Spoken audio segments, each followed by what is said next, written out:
everybody. My name is Ralia Bardaxis, the Assistant Vice President of Alumni and Donor Engagement. This production this evening is part of a series of interviews, recreational games that we've been doing throughout COVID, as well as book discussions for our alumni. And so the series that this is a part of is Partners in Pride, where we've been talking about various programs on campus, whether they be academic or outreach to the community, so our alumni can learn a little bit more about what's happening on campus. So tonight's program is about Acre, which stands for the Albright Creative Research Experience. And our interviewer this evening will be Kim Justison, who is the Director of Experiential Learning. And she will be interviewing, for the most part, Matt Fotis, who is an associate professor of theater here at Albright, and also the director of undergraduate research. And they will then introduce a pair of faculty and student who did a creative research experience this summer. So I'm gonna go ahead and turn it over to Kim. Thanks for being here this evening with us, everyone. Thank you. Hello. So as Ralia said, I'm Kim Justison, Director of Experiential Learning, and I've been here at Albright for about 14 years in this role. And one of the highlights of my, my academic year is when we get to, after all of the selection is done, and we get to hear from the students each week when they are working on their Acre projects during the summer and during the interim session. We have presentations weekly. And so it's a lot of fun to hear all of the different things that our students are working on. So I'll just I'll give a really brief overview, and then I'm going to throw some questions to Matt. And Matt Fotis, while I am referring to you, Matt, is our director of the undergraduate research program. He's also a professor of theater and probably something else that I'm forgetting. He can correct me in a minute. And Matt has been director of undergraduate research program for how many years, Matt?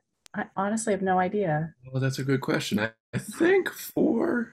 I think this is my 4th year. Okay. Maybe 3. I think 4. And so I was doing a little bit of digging to find out how long the Acre program has been in existence. And to the best of our records, our written records, 1997 seems to be the first year that Acre took place, and it was during the summer. And we had 5 students that summer.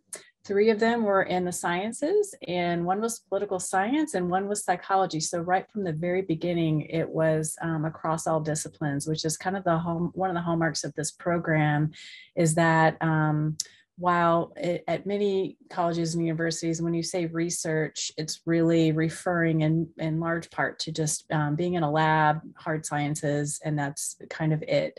But what we really are proud of at Albright is that we have research going on, as you'll see in a minute, across all fields, and it's very unique. So the projects are all very unique and different, and the student and the faculty member really make them what they want it to be.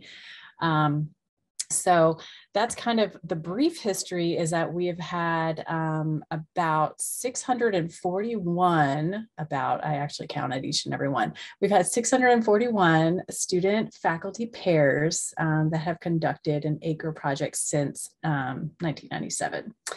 And I also looked back to see who the first faculty members were that kind of shepherded these students through the Acre program, and it was Pam Arts, Andy Samuelson, Karen Campbell, who's now our provost, Bruce Auerbach, who is retired, and I'm not sure who the last one was, psychology professor with the last name of Levine. So that is our mystery right now. I'll have to go back and do some digging. Okay, I'm gonna just kind of jump in and let Matt kind of answer the first question that I have, and that is, and we get this one a lot, who initiates the student-faculty partnership? Is it the student? Is it the faculty? How does that work? Sure. Well, thanks for everybody for coming. And Kim is underselling her role a little bit. She's vital to the Acre program and its functioning, and she knows more about it than anybody else. So um, it's really a mix of sort of student and faculty driven projects. So we have some projects mainly in the sciences that are kind of ongoing long-term projects, and they have to apply every year. But like Professor Steve Mack has been doing every summer, he does a project at Nolde Forest, looking at the life of a white-footed mouse, which is very tragic. Pretty much their life is just trying not to get killed and then getting killed. Um, so, in that instance, he's sort of usually kind of on the lookout for, some students through his classes or whatnot who might be a good fit. In other cases, it's the student who has a project that they're sort of really itching to work on, and then they approach the faculty member. I've done, I don't know, probably half a dozen acres myself, and it's been about half and half for me, where sometimes I have an idea, and sometimes I think the very first one I did was sort of I knew I wanted to work with a particular student, and we sort of sat down and we were like, okay, what should we do? So in that instance, it was kind of we have similar interests, so how can we focus that into a project? I'd say probably more so in the humanities, it tends to be a little bit more student-driven. A lot of the natural science and psychology projects tend to be a little bit more faculty-driven, at least sort of in the idea stage of who's going to do it. But that's one of the really unique things and fun things about our program, is that students can initiate it. So it doesn't sort of you don't have to wait to be tapped on the shoulder by a professor. You can initiate that project, and I don't know, of the 613 projects, it's all across campus. We've had lots of different professors doing it. Our team today are both first time Acre participants. So it's not just sort of the same 6 people every year recycling through it. So yeah. Yeah, so kind of going along with that, can you talk a little bit more about what the process is for selection, and how, what the criteria are, and all that? Yeah, so we have 2 different Acre sessions. So there's the winter interim session, which takes place in usually 3 weeks of January. This year it was 6 weeks of January. If there are silver linings of the last year, that we extended interim, so we got to have a little bit longer interim projects. And then about 10 weeks in the summer. And student and faculty teams collaborate on an application, and that application is asked them sort of describe the project. What exactly are you going to be doing? What are the learning opportunities? And really what's important to the committee that I'll talk about in a second is how is it going to be a collaborative project? Because one of the things that we really like about the Acre program is that it's really a back and forth between student and professor, and I think our group tonight is a really good example of that, where it isn't just sort of the professors like read these books and write a report for me. So we have what on campus is called the Undergraduate Research Committee, and that has between 8 and 10 faculty members on it in any given year, and it has faculty from all across the college. So we have representatives from fine arts, from humanities, from social sciences, from natural sciences, and we all sort of collaboratively meet to go over the scores. So we each individually read every single application that comes in, and we have a little sort of scoring rubric, and so it's based on what's the learning opportunity for the student, what's the collaborative nature of the project, things like that, all the way down to, did you fill out the application completely, which a couple members on the committee are very stern about. And so we all individually score them, and then I compile the scores, and then we have a big, usually it's a 2-hour meeting where we kind of go through all the projects. We talk about them. This is where it's really helpful to have people from all over the college, because I might be like, I don't understand what Raman spectroscopy is. Is this a good project? And so this is sort of where the chemistry people come in and say, yes, here's X, Y, and Z. So that initial scoring is kind of just sort of a jumping off point for the conversation of kind of putting together the projects. The last, I would say, 3 years have been very, very highly competitive. So we've had at least twice as many applicants as we have funding for projects, which is good because there's a lot of interest in the program, and it gets us really sort of interesting and great projects. It's a little sad because we rarely get a bad proposal. So it can be a little tough there when we're talking about sort of those last couple of ones, when you're sort of mincing things. We do look sort of at the sort of kind of secondary level to make sure that we're giving opportunities across the campus, so we didn't just select 15 biology projects. We also look at students. So sometimes we have repeat students who apply for an acre, and often they get accepted. But we do look at if it sort of if it comes down to a tie, we would give it to the student who hadn't done one before. We look at in the last couple years, we've really been trying to sort of prioritize junior faculty and making sure that they sort of get into the program because it's a really great program. And once people experience it, they usually want to do it again. And that kind of gets back to the first question of sometimes they're good recruiters. So in the theater, I might not be able to do one this year, but maybe I can talk Jeff into doing one. With an interested student or Julia, Jeff Lentz or Julia Matthews. So we get a lot of sort of things like that. And then once we kind of know who's going in, I usually beg for more money so we can get some extra projects. And the provost is usually gives me a little bump here or there. So it's an imperfect process, but it is a collaborative process sort of across the college. So it isn't just sort of me sitting in my room saying, you get it, you don't. We do try to make it a collaborative process and get input from sort of across the college. Yeah, I would add to that. It is a magical process. It really is, because these projects are amazing. And they, like Matt said, they have become so many students have been applying lately. And so it's become so much more competitive.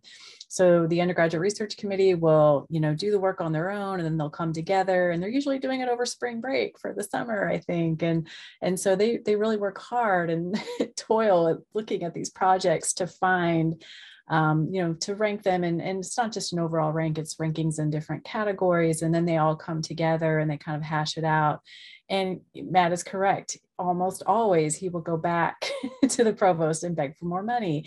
And sometimes he's successful because, there's sometimes a natural cutoff where, there's really no reason we shouldn't accept the student. We just don't have the funding. So in that scenario, a lot of times they will be able to use, we do have some grant funding from like the Hearst Foundation. And so we're able to kind of use that to help maybe fund an additional one, or I don't know, but it truly is a lot of work for the committee, and they take it very seriously. And I'm always impressed at how they're able to come up with a winning group of students. And it is very tragic that we can't fund more. And I hope that soon we will be able to get some additional funding and some things like that maybe we will be able to fund more, because there's just a lot coming out of these projects, but I'll get off my soapbox. And Matt, I think you literally answered almost all of the questions that I had down, just kind of in your response to that last question, which is fine. But I guess my next one would be, as far as the benefits, as the way as far as you're concerned, what would you say are some of the biggest benefits to the students coming out of the Acre program? They don't get class credit, so it doesn't go on their transcript, but what are some of the other, areas? Yeah, so it's not the main benefit, but the students do get paid for the program. Maybe they think it's the main benefit. So they do get a stipend. It's a little smaller in winter, a little bigger in the summer, just because it's longer. So we do sort of try to think of it as kind of a summer job in that way. So you can dedicate yourself to something that's really interesting to you hopefully without having to worry about also getting a summer job, or working at Macy's and doing returns all January. Instead, you could learn about the tragic life of white-footed mice. The other benefits are really, and I think one of our audience members mentioned this sort of coming in, it's really a chance to dig into a project in a way that you just don't get to do in a class. And I didn't get to do until I was in graduate school, to really sort of dig into a research project from the sort of, application stage. It's a little, meant a little bit to kind of mirror what sort of a grant application might look like, in a particular field. And the student gets to work one-on-one with a professor in a way, and they get to sort of interact with the professor in a way that they probably don't in the classroom. They get to see us saying, I don't know what the answer to this is. Let's dig in and find out together. I think I do a good job in my classes of showing them I don't know anything of what I'm talking about. But some professors, right, the John Pancratz, were like, he knows everything about everything. But you sort of get to see their process of how do they both come up with a proposal, right? I mean, in theater, we talk a lot about the answer is not so important as the question, right? Asking a good question is really important. So how do you come up with your project? And I think this probably came up every week of the summer presentations was, well, what did you do when you hit a roadblock, or you didn't get the result you were wanting to do, or when whatever it was particular to your project that didn't work, and sort of seeing that kind of on the fly problem solving is a really sort of tangible skill that you could take anywhere, to your next your undergraduate career or graduate school, to any job you're doing.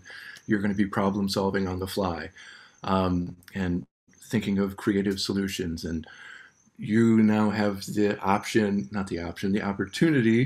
to really develop those skills of, digging into a problem, figuring it out, hitting a roadblock. What do we do next? That's life, right? That was my parenting day today, right? Hitting a roadblock and seeing where we can go next. And just the opportunity to spend 3 weeks in the winter or 10 weeks in the summer, just really engaged with something that you really want to do. Sometimes in the liberal arts, we may make you take a class you're not all that interested in. But this is something you're really interested in, right? It's a project you really want to do. And so sort of getting to experience that kind of intellectual, creative life where you're really just doing what you want to do. And that's really exciting. And I think that really comes through in Olivia and Jordan's project that they're going to talk about later, is sort of the passion of it, right? Really getting to dig in. I don't know if this is a question for later, but from the professor's standpoint, it's great to sort of get to work with a student one-on-one, to share your passions with them, and to sort of, let your guard down a little bit and be like, I don't know. What do you think? And sort of really give the student the opportunity to help, drive the car. You're like, I don't know what the next line of this play should be. You write it. You develop that character. I don't know what should happen. And it's just a lot of fun. And I also, as the sort of director now, I really love the summer lunches that we do. So every week we meet. The last couple of years we've done it virtually, but we meet, and then each Acre team, the student does a presentation. And it's really just interesting to sort of hear about all these things that are going on in the campus. It's easy for us to kind of, only think about what's happening in the theater or, wherever you are. So it's really sort of interesting to see what everybody is doing. And then it's also really interesting to hear those conversations that are across disciplines. So, what does the psychology professor think about the songwriting project? What does the white-footed mouse student think about, the theater play? So it's just a unique experience that I didn't get to experience until I was doing my PhD. And so I think it's sort of really cool, from both ends, from the student and the professor. Yeah, I would totally agree with that. And I will say too that sometimes we'll see projects come through that are not in the student's field of study necessarily. It might be a minor, or it might just be a class that they took with a professor that they found that they really connected with. And so they'll do a project together. It doesn't necessarily have to be within the student's major. So that's, to me, the liberal arts at its finest. And I love that. And to your point about the summer lunches, I'm hopeful that we'll be able to return to that next summer, because that truly is great, just sitting around a table with people from all different majors and professors from different disciplines, and really just talking about your project and their project and your problem solving and what you've been doing that week, and what you're planning to do. So it really is as good as it sounds. And we also open it up to campus to come and join us during those in-person lunches, and people will just bring their lunch and join us. And it's a pretty cool thing just to have on campus. So Matt, last question before I introduce Jordan and Olivia, and that's just kind of, what are your hopes for the future with the Acre program? Anything you want to mention or throw out? Yeah, well, I think we're all hope that we continue to get amazing proposals every year. And of course, we want more money to fund as many of those as we can. I think one of the cool things that the college is doing this year, sort of with incoming students, sort of having sort of a small cohort on campus here to do kind of a summer early start. So that might be kind of an interesting idea for some incoming, freshmen to sort of do a little kind of mini Acre in August to sort of jump off, their Albright career would be kind of interesting. And I really just sort of kind of to echo what you were just saying, Kim, I really like when we get those sort of cross-disciplinary projects where we get the student, political science student who works with the graphic design professor. And so to really kind of encourage those kind of cross-disciplinary tracks, I'd love to see more of the junior faculty getting involved. And I know it's sort of we have so many acronyms at Albright. You're like, I don't know what this one is. What's the difference between this ACRE and ACRT? And the application it's a grant application, right? So you got to sort of figure it out. So kind of opening it up that way, and just really keeping the things that are working, right? I'm on several sort of message boards about undergraduate research. So, there's almost every sort of week there's a question about how do you get humanities projects? How do you get fine arts projects? Because a lot of these type of things are sort of really heavily science focused.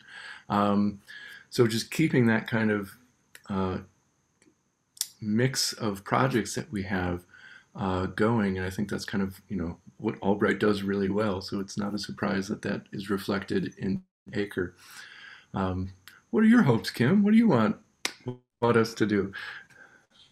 I want to see more projects. I want to see it grow. I want to, I do want to see it grow, but at the same time, I worry about it growing too big because I like the personal touch, but I just wish that we could allow more students to engage with this. And I'm not sure where the balance is, but I would love to see more students being able to benefit from the Acre program, because it is really, it's one of those things we survey students after, and it generally is, the students will say that this is one of the most important, like the best thing that they've done throughout their entire 4 years, and that it has impacted them the most. And I think the biggest part of that is just the relationship building between professor and student, and just working in that way where it's more of an even relationship than the professor up here. Excuse me. So I think that's so important. And I think that's what Albright's kind of all about. So that would be my hope. Okay. And more funding. We always need that though, right? All right. Well, I think at this point, it's probably time to go ahead and introduce our student faculty pair for the evening that we are highlighting. So we have Professor Jordan Schumper, and I didn't realize this was your first full year at Albright this past year. I thought you were here maybe before that, but that's fantastic. And he's a professor. Now I may mess this up. I know you're director of choral studies and just professor of music as well, instructor. Yep. Professor. Instructor and visiting director of choral activities. Okay. Yep. Wonderful. And then we have Olivia Trace, who's a rising sophomore. So this means that she applied for the Acre program in March of her freshman year. So that's pretty just impressive from my perspective. We do have freshmen from time to time, but we don't have a lot of freshmen applying for the Acre program between freshman and sophomore year. So to me, that's really impressive. And that the fact that you were selected is, that's amazing. And I can't wait to see if you'll maybe do another Acre before you leave Albright. Hopefully you're interested in doing that. So, and I forgot to say that you are a music major, music industry studies, correct? And so their project was called Using Music to Heal Mental Health in Choral Music.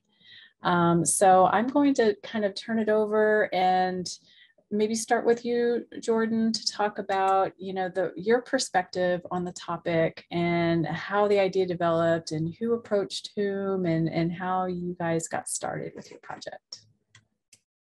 Cool. Yeah. Thanks, Kim. I was really relating to when Matt was talking about all of the different acronyms that Albright has, because there are a ton. And coming in as a new faculty member, you're just bombarded with a whole ton of programs and things to get involved with, which is fabulous. And I had so many ideas kind of going through my head, and I spent probably too many phone conversations and Zoom meetings with Jeff Lentz, who in some ways was just basically my mentor going through this year, though unofficially. Jeff was talking about lots of different things, but I remember specifically him talking about my predecessor Adelaide Binger pursuing an Acre and getting to work with a student and how impactful that was, and them being able to write a piece together and all kinds of things. So really a lot of the credit kind of goes to Jeff for just putting that opportunity kind of in my ear. And then I started kind of thinking about that, and I came back to it a couple of months later. We hadn't talked about it at all. And I was like, what was that thing that you said, that there are like a student and teacher kind of collaboration? And he told me about Acre again. And and another thing that Matt said, which I definitely related to, was, you know, when you see a quality student and a student that you think that you can really work with, I did that exact thing with Olivia. I noticed her talent and passion for music and songwriting and all kinds of things, that I was like, this is going to be a really, really great pairing if we can get accepted, which thankfully we did. But yeah, so I have been interested in choral music that resonates with young people, and resonates with them on more a level than just the historical context, or you know, the cultural context, but something that really resonates with their soul, and something that they feel like, this actually changed my life. Because I have sung a number of choral pieces that I have been like, this is revolutionary. I've never experienced anything like this before, and it's exhilarating. It's when it can resonate with you and you feel that in your being, it's really impactful. So I taught public school for 5 years, and in that I noticed lots of students kind of coming to me with issues, and some serious issues, verging on the mental health side of things. And that didn't change when I taught 1 year prior to Albright at Ursinus College, and it didn't change there either. So I was like noticing this trend, that mental health seems to be permeating our society, especially for young people. So I wanted to hit on that and respond to it in a way that was meaningful for students, and for anybody who might be listening to a choral piece and coming to our concerts and things like that. So basically, one of my favorite choral pieces ever is entitled "Please Stay" by Jake Runestad. And it was really kind of the crux for the whole mission of the project. And that the whole concept of the work is talking to someone who might be contemplating dying by suicide, and encouraging them to please stay, and to live yet another day. And so that's when I approached Olivia about the project. We actually didn't know exactly what we were going to do, but as we were kind of talking through kind of our passions together, kind of forged this path of pursuing mental health in choral music, and specifically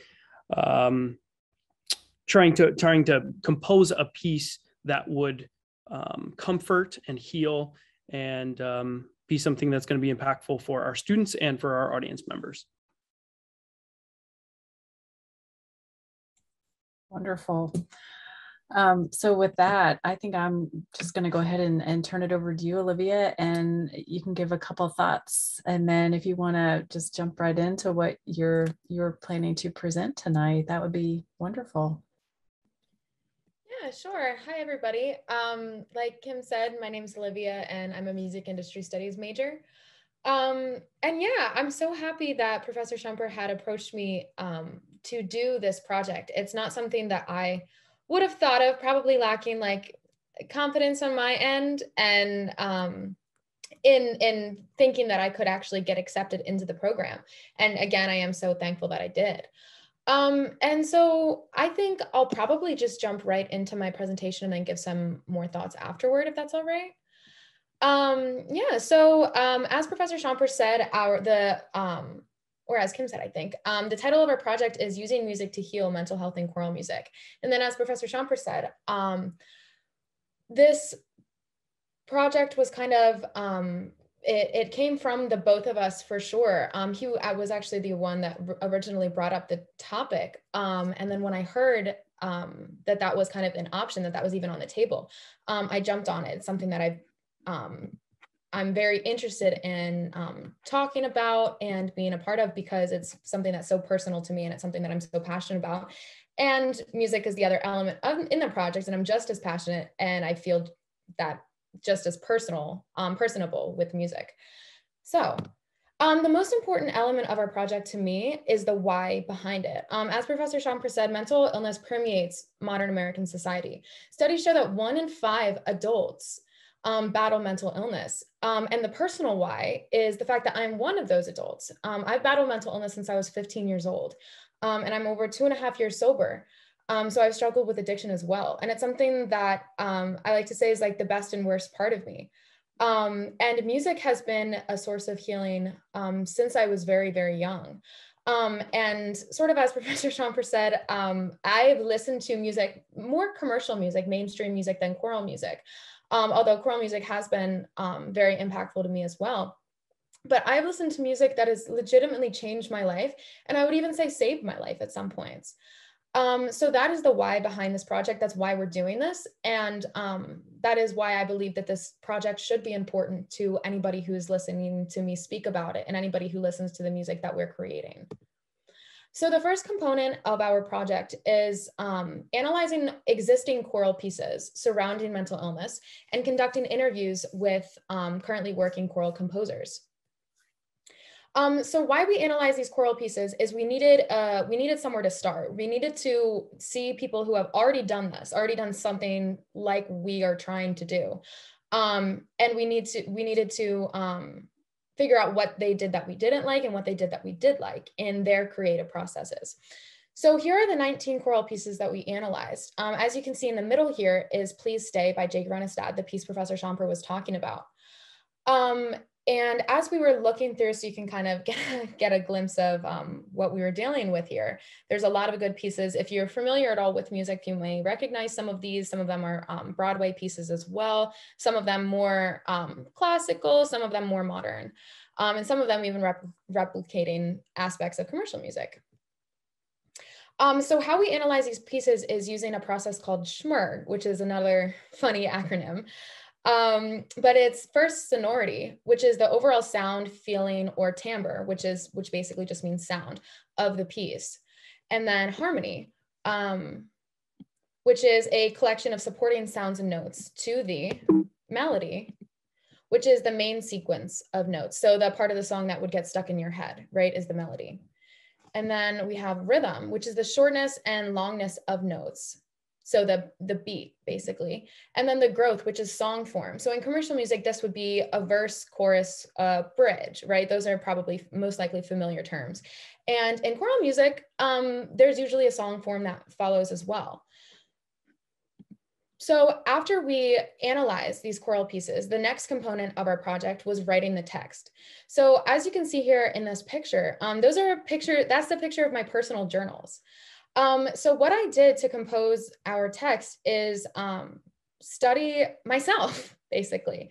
I looked at journal entries from dating back to when I was just 15 years old to as recent as a couple of months ago.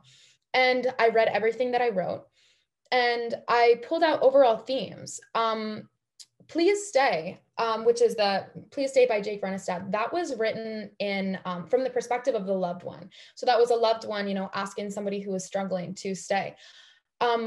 Perspective was a big decision that we had to make. And what I wanted to do is write our piece from the perspective of the struggling person.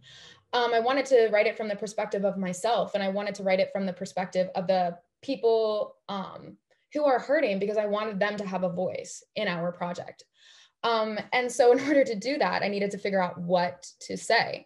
So I decided to write it with a method that I like to call take what you need and leave the rest. So this made writing it very challenging, because I couldn't write something that was specific to me that somebody else wouldn't understand or be able to relate to. It needed to be relatable.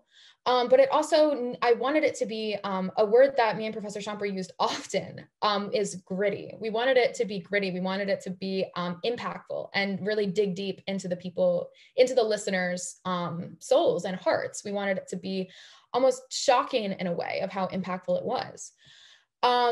So I wrote it with take what you need and leave the rest. So if something can relate to you, you'll grasp it, it'll impact you. And if not, it'll pass by you, and at least it'll have a pretty sound, and you might hear a lyric or two that you can still, interpret in your own personal way. So one of the biggest aspects of our project that I think was fairly unique is the creative element involved. So the topic of our project in general was creative, but the creative process was a fundamental piece of what we needed to do. So basically, if I didn't have musical talent, if I didn't have a creative ability, this project wouldn't have been able to kind of come to fruition in that way. And it's kind of odd to phrase it like that. But as we were doing this, there were, thousands of decisions that we were met with. As I was writing the text, even just a small change of a couple words could change the overall message of the piece. And so that's, after we got to this step, it was pretty much all on us. And it's sort of hard to explain because the project's always on somebody, but it was like, we just had to sit and wait for it to happen. And eventually it did. And this is the text that I wrote for the piece. So basically what I'm going to do is just read through it. And hopefully let it impact you in one way or another. So the title of our piece is Not Forever, Just Until Tomorrow. I lift my head to the stars and gaze up at rock bottom. I listen to the river and wish I ran as quickly. The moon is leaving soon, I know. Is it my time now, my time to go? I paint on the canvas my mother gave me, spilled ink fades but won't erase the image that is prompting me to draw. I quench the thirst discomfort left, it burns my throat, I hold my breath, as everything I've built begins to fall. The moon is leaving soon, I know. Is it my time now, my time to go?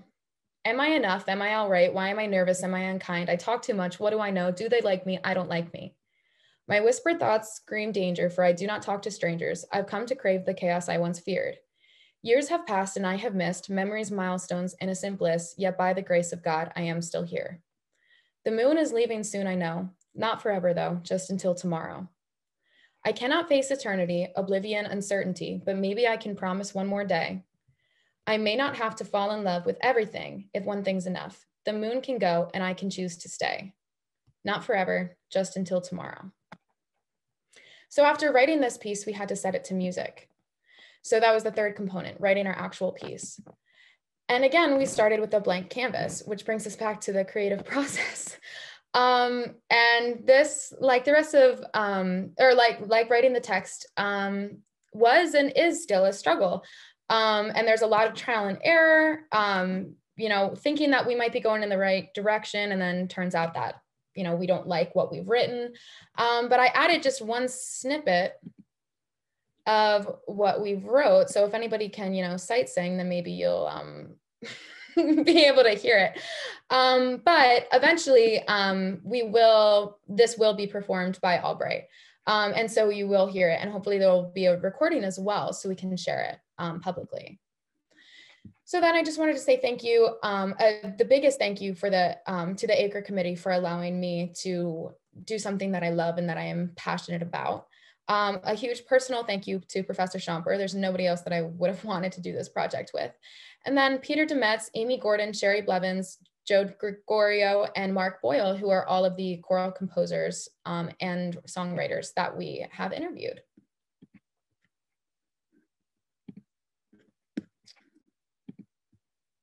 So, so with that, I wanted to open it up to any questions from the attendees or the other panelists here, if there's anything that you are wondering about the project. I would love to answer any questions you have.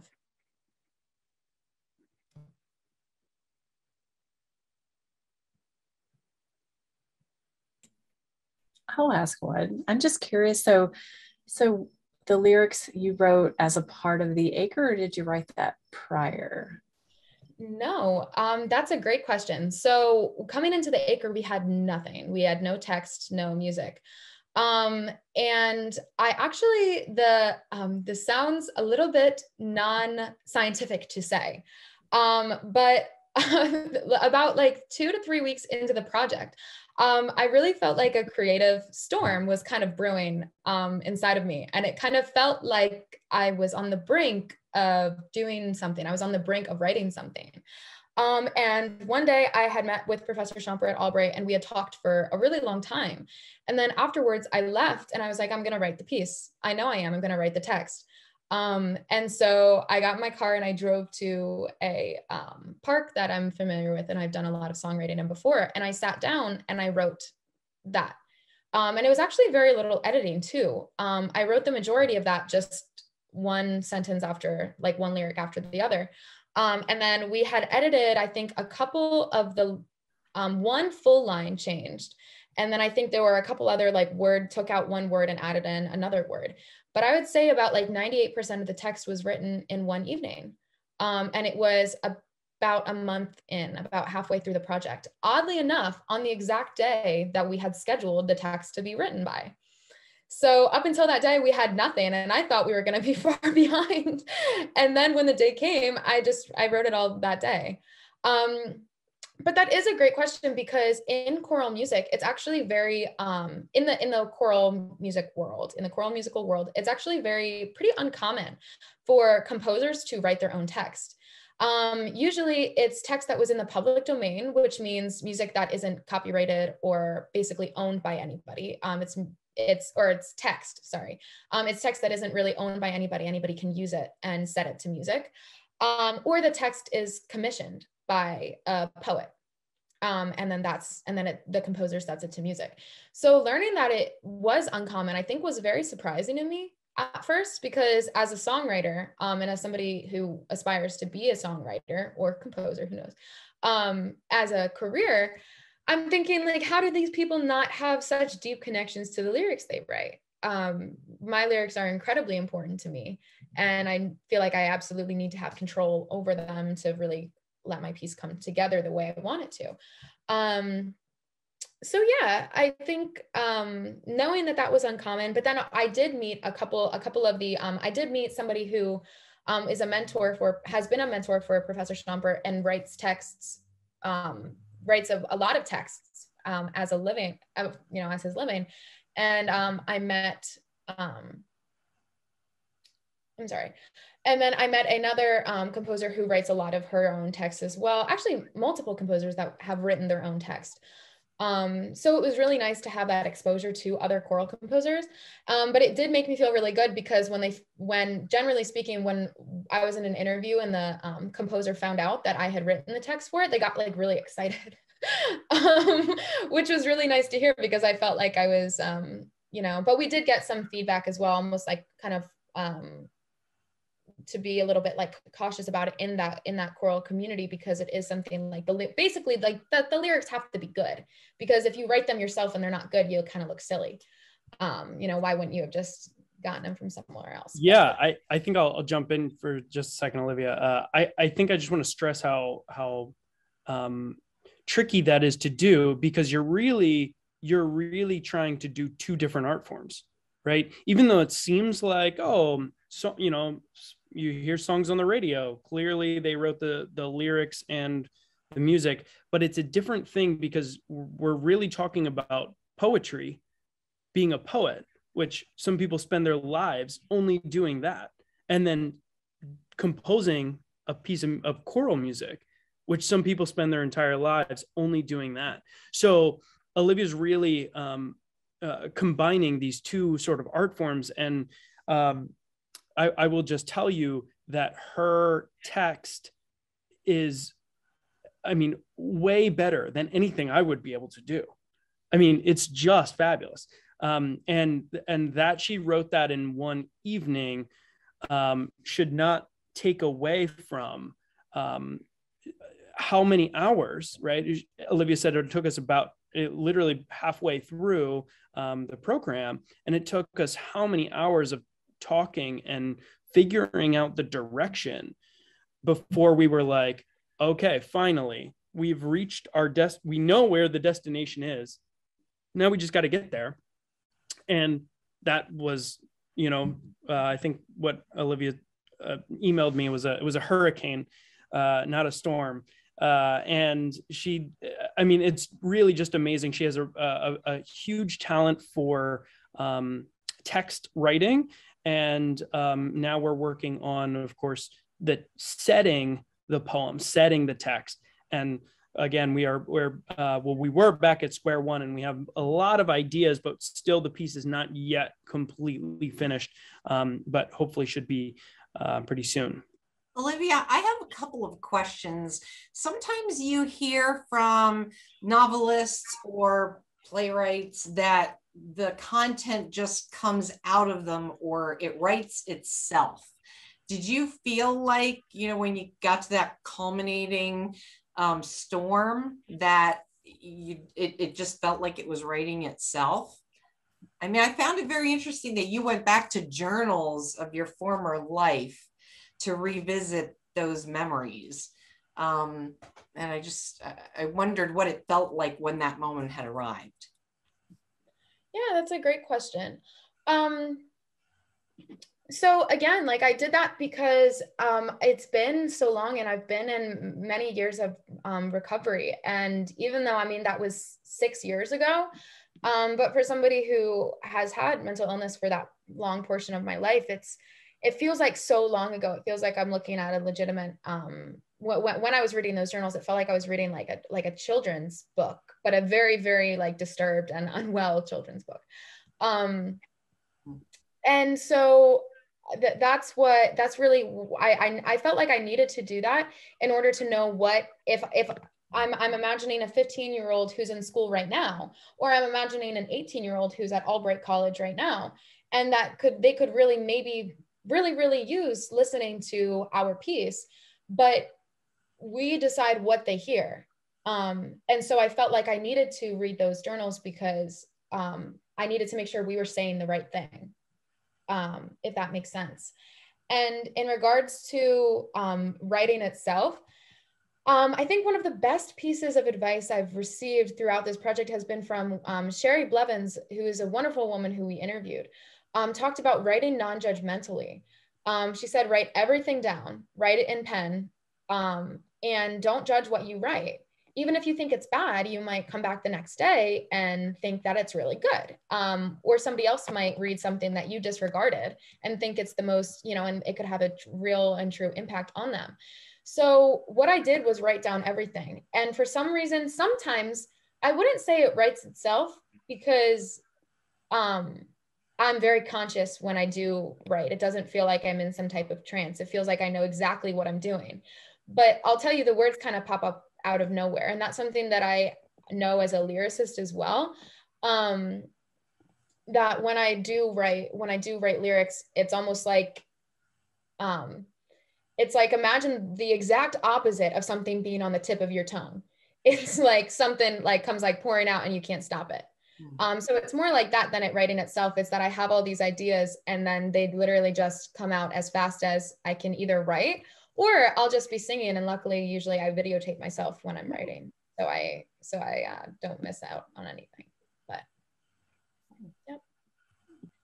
So my other question is, how do you specifically write text for choral music? Like, I could imagine that piece as a rock song too, but is it just a matter of how you set it in music? Yeah, so when you're talking about, when this is something that I've learned, just want to preface this, I've learned this throughout this summer. So this is something that I did not have the knowledge of prior, but I've learned through interviews and talking to Professor Schumper, is as a songwriter in commercial music, I'm writing for one person. So I'm writing for my voice. So I can change what vowel sound I use, and I can change my diction, and I can change how I pronounce syllables of words, like in order to suit my narrative, in order to suit the melody that I write. But in choral music, you're talking, you could have multiple voices. So 4 voices, you could have 8 voices even, that are all singing the text that you give them. So you have to make sure that you're writing something that's going to, you have to be as clear, precise, and as giving, you know, as nice as possible with what you're, you know, with the information that you're giving them, so that you get the sound that you want. So, for example, if you would say the word, you know, like imagine, right? If you like thinking about Imagine, written by John Lennon, right? If that was in a choral piece, if it was centered in the wrong part of the measure, you could have an entire choir singing Imogen, Imogen, like, you know, just easy. I don't know why I came up with that example, but that's really what you have working with. So you have to make sure that the text is going to be replicated and can be easily replicated by whatever audience or whatever choir you're working with, whether you have to write for the level, basically. So if you're writing for a, you know, a younger, like a high school, even a middle school or a collegiate choir or a professional choir, you have to make sure that the content you're writing and the text that you write is going to be able to be delivered correctly. So you're really adding on, oh my gosh, dozens of factors that do not apply in commercial music. So it's very, very difficult, actually. I had to think, as I was writing this text, there were so many other factors on my mind besides just, oh, do the words sound pretty? You know, I was thinking of a lot of other things as well.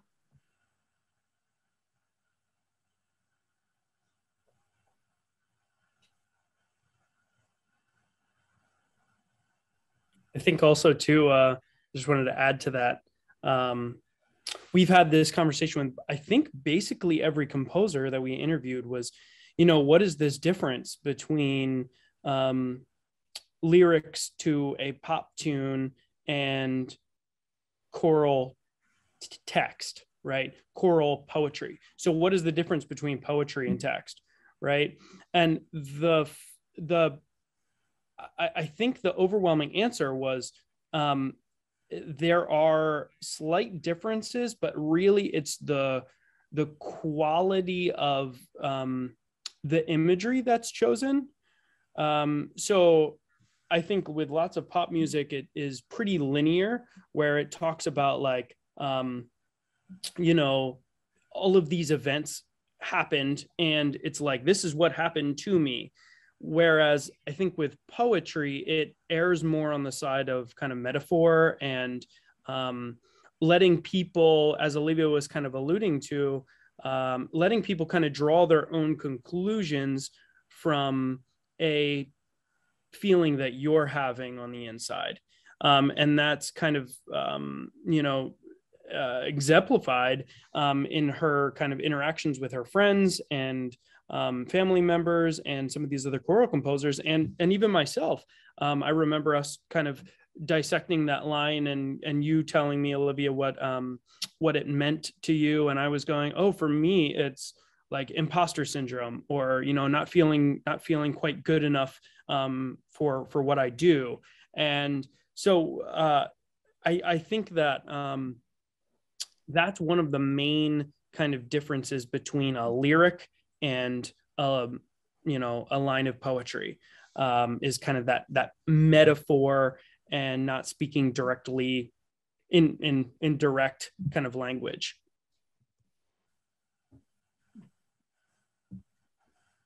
And I did just want to add, because I just realized I forgot to share this in my thoughts afterward, but one of the things that Kim has talked about kind of throughout the duration of this is the career opportunities that kind of fall in place with the Acre, and like how the reason why these projects are so good is because, or are so amazing, is because it's something that you are passionate about and kind of you get to see where it can take you.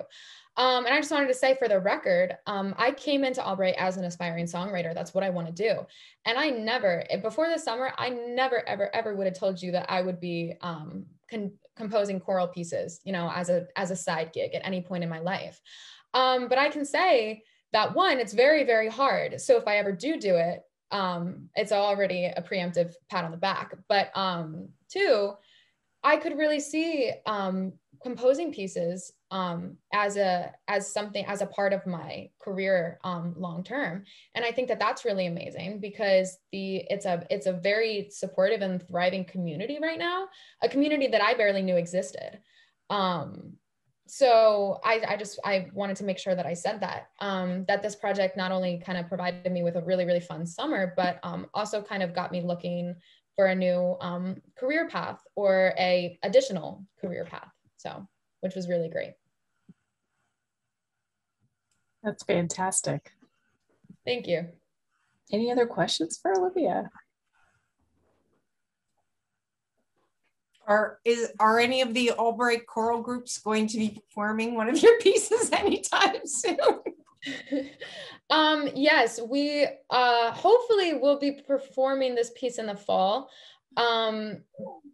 Based on the rate of, again, it's really tricky to gauge how quickly the writing process is going to be completed, because it's just hard to gauge how the creative juices are going to flow. But hopefully we will finish it in time for it to be performed in the fall. And there's even a possibility that we might be using the choir as like guinea pigs a little bit for our piece. So we don't really know. Oh, there we go. All right, Professor Schumper's a little bit more confident than I am. that was our goal, is to write it, and it doesn't not only does it have to be done, of course, by October 2nd, but we have to be able to learn it in the choral ensembles as well. But the plan was for it to be at our fall concert, which is Saturday, October 2nd at 7:30. And at this point, I'm not quite sure if that is going to be in person or with masks or what yet, but I'm sure that information will be coming to us soon as we're starting the semester. So is there a workshopping process with musical pieces the way that there are with theater pieces? Like you perform it and then figure out where the problems are and things you need to solve, and it keeps evolving? Yeah. That happens kind of throughout the rehearsal process for sure. And along with that, you can, the cool part about it is you can make decisions kind of on the fly, and you can go, hey, okay, so how about the sopranos sing the alto line there, and then the altos, if you can like read that a third down, that would be really cool. And then, instead of landing on a major chord here, can we land on a minor chord? So tenors, you have the third, so just make that a half step down, and you can kind of play. And Olivia and I were talking about kind of different things related to that, of how, of course, I'm the one flapping my arms typically in front of the choir, but perhaps she will have also an opportunity to flap her arms in front of the choir, and or at least listen, not being kind of engulfed amongst other voices, but come out from that texture and be able to kind of hear what's kind of happening, so that she can go, that's not quite what I had in my head, and then we can figure out a way to make that dream kind of happen. So yeah, it's a really exciting process when you can actually get in front of the group. I remember the first time I heard the first piece I ever wrote, and have it kind of come to life in front of people, and I was like, oh, this is different than than my notation system, on or the piano, right? It just sounds so different when it's for voices. And there's a lot of things that even I arranged a piece for Albright Angels this past fall, and I was like, that's not working. And I was like, okay, let's do this instead. So we kind of fixed it on the fly, and then I went back. I didn't actually hand them a new piece, but I went back in my own music software and changed it so that it was what we talked about and did. Yeah, and even just to add to that, this is the first time I will have ever written a piece that I don't have complete control of, meaning like I'm not the only one performing it. I've written, I would say, a lot of music, and I've always been the front runner of what I'm, doing, but writing this piece and knowing that the choir is going to sing it, I have to relinquish a lot of control over what I want it to sound like. I know even now I can just say for, when I wrote the part that showed up in the very end of my PowerPoint, the first time I played it for Professor Schumper, he was a little bit iffy about it. And so when he went to play it on the piano, his piano skills are not the best, but they're good enough for what we're trying to do. But I can just say that, like, the first couple times he played it, like whenever he would hit like an incorrect note, I heard it and I knew that it was wrong, and it would make me, like, I'll say, like, I would get like, no, that's not what it is. That's not what it is. But it's weird because thinking about that, I can tell you that when, as much faith as I have in our Albright choir, when our piece is sung, there's going to be a wrong note sung throughout, by many students, probably myself included. And so I think being able to hear that and being able to recognize and be on the other end of it and kind of detaching myself from that is going to be a learning experience that obviously the timeline for the Acre has ended, but I can tell you I'm going to be learning a lot this fall when the students are performing the piece as well, because it's going to be definitely very, very much of a learning experience for me. So.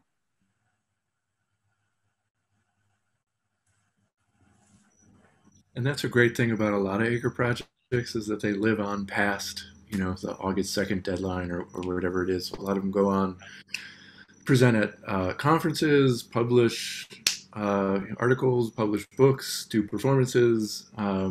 So I think one of the exciting things about Acre is that the projects almost never end, during the session. They almost always go on in sort of some form. And so this one is a sort of great example of that, a very tangible example of that. It's nice to have that date hanging over you as you're going. Cool. And do some students actually have an opportunity to go to conferences and present their project or findings? Yeah, so part of the undergraduate research committee, we give out student travel awards. So any student, doesn't have to be an Acre student, though a lot of our Acre students do. They present at conferences either within their sort of discipline. There is, Kim could tell you all about the HEC, the higher education of Berks County colleges and universities of the Midwest, East Coast, Mid-Atlantic. So there's a conference of the 5 Berks County colleges, so we have a lot of students present there. There's the National Council of Undergraduate Research. NCUR does a big, it's all undergraduate research, and so we always send a contingent of Albright students to that every year. So we have the last year is a little slower, but we usually have maybe 60, 70 students who are presenting at their research sort of throughout the country at various, whether it's in their discipline or sort of a more general thing. And then we have a lot of projects then go on from that, either into a senior honors thesis project, or publications. We've had a lot of publications come out of Acre. Maybe we'll have a choral publication too. So that would be exciting. So yeah, so a lot of them live on, and that's sort of the other half of the undergraduate research committee is sort of awarding those travel grants. So we try to cover as much of the cost as we can for students to travel and present. Yeah, we do plan on submitting our piece for publication, and also hopefully putting together a conference session where Olivia and I kind of talk about what we did and basically show and tell of what we did, and hopefully present that. I have something in the works too for us to possibly go on a podcast. We'll see. It hasn't happened quite yet, but but yeah, so there's some kind of fun things in the works post this piece being done. And this project and Acre has really set off like a possible career path for Olivia, and so many professional things for the two of us. So we really appreciate it. That is wonderful. I can't wait to hear the piece. Like you got to make this October 2nd deadline. No pressure, Olivia. You will. The show will go on. I think that we will. It comes like it ebbs and flows, which is probably one of my favorite parts about it. Probably not my family's favorite part, who has to hear me up and awake at 2 a.m. because I have to write it down. But that's okay. It's one of my favorite parts of this of the creative process in general. So it was really wonderful hearing all about the project again. I know I heard it once, but it really was. I took away different things this time. I really love the lyrics, Olivia, and it. I am looking forward to hearing it put to music. Thank you so much for joining us tonight and for kind of sharing your Acre experience, everyone, and for listening. And hopefully this was of interest and that you'll maybe be able to attend one of our future Acre events, presentations, and you can learn more about it.